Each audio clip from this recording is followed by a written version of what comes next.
morning friends, welcome to Sharekhan pre-market roundup. Firstly on the global markets. On Friday when we closed with the game of 30-40 points on Nifty, we saw that there was some volatility across the globe, with Europe at that point of time trading down by around half to 2% across the board, whereas the American index futures, that is the Dow Jones and the Nasdaq futures, were showing a negative opening for the American markets as well. Finally, by the end of the day, the European market closed down by quarter to 1.5% across the board, with CAC closing down by 0.3%, whereas DAX closing down by around 1.5%. Whereas the American markets, that is Dow Jones, closed down by 88 points, which was exactly 0.5% off for their markets. Coming back to our markets, on Friday we saw some volatility. At one point of time we were up by around 100 plus points on Nifty. From there on the market gave away all the gains it had and almost traded in negative. From there on again we saw a bounce in the late half an hour, and finally Nifty managed to close at around 30 to 40 points gain. That was close to 0.4% gain for our markets. FIs on Friday's trade were buyer by 661 crore rupees in cash market, whereas FIs in index futures were buyer by 427 crore rupees, whereas domestic institutional investors were seller by 213 crore rupees in cash market on Friday. Coming to today's market, as of now, most of the Asian markets are trending flat to negative, whereas flat to positive, whereas SGX Nifty is showing almost flattish opening, down by around 1 point at 8807 versus 8808 last traded on Friday. Now let's have an update on derivatives. Good morning friends, we'll give analysis on derivatives.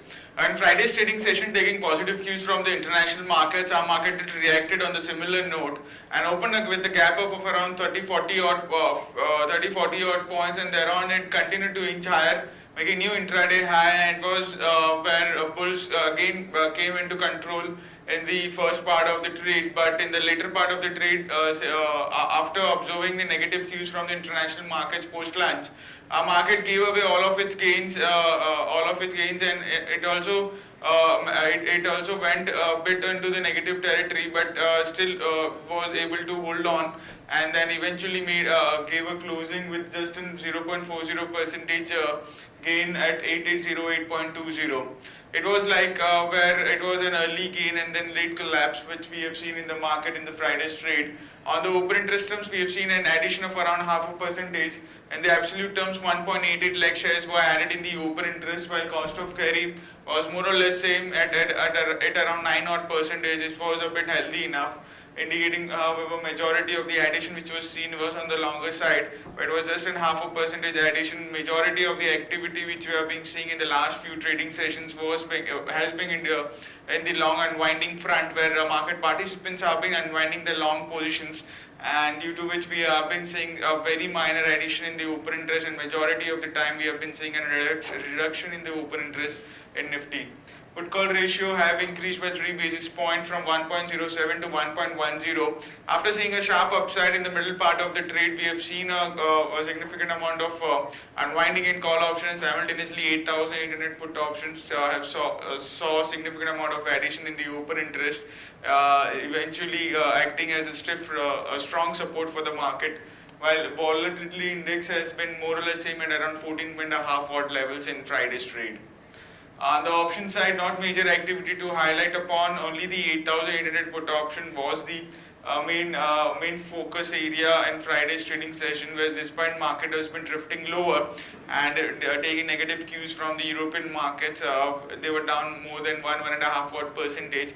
But our market restricted below 8,800 odd levels, and it was not been going below that due to 8,800 put option, which saw a good amount of put writing taking place. It saw an addition of around 25 odd % in Friday's trade, and that was a crucial support for the market in the Friday's trading session. So all in all, in today's trade also, 8,800 level would be quite crucial to watch out for.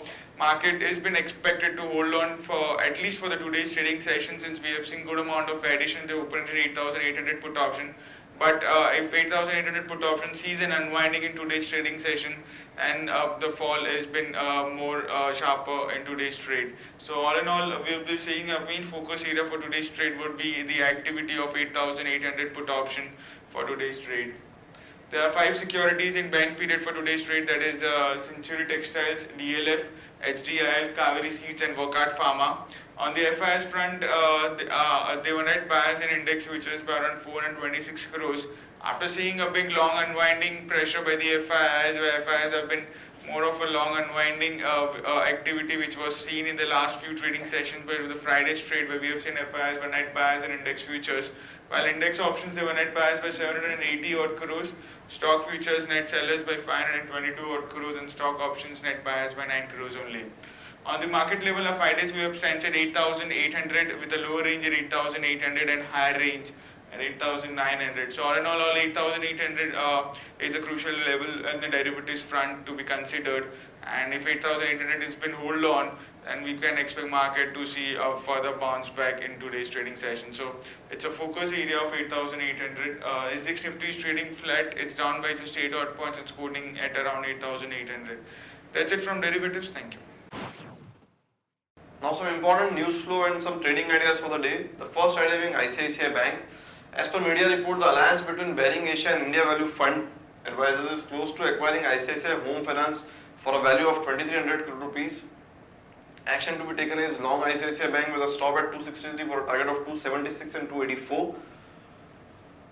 Lloyd Electric is looking to demerge its consumer durable business, and international suitors have lined up for stakes, but due diligence is currently underway.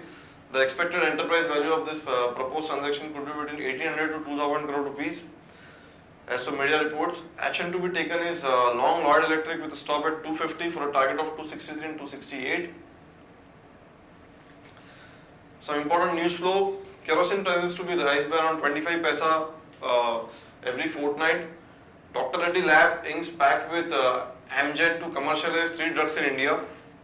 Reliance Defense L&T in last leg to back $2 billion defense deal. Heineken has up stake by buying rupees 152 crore shares in United Breweries. This is at a price of 819 rupees 50 paisa per share. ONGC Videsh has sought oil in lieu of USD 537 million due from Venezuela. IFC plans to invest $40 million in Ujjivan Finance. IDBI Bank picks up arrangers including Citigroup, Credit Suisse Group and Deutsche Bank to manage a share sale of about 6,000 crore rupees. Axis Bank to acquire 14% stake in assets care and reconstruction for 23 crore rupees. BF Utility case in Supreme Court today.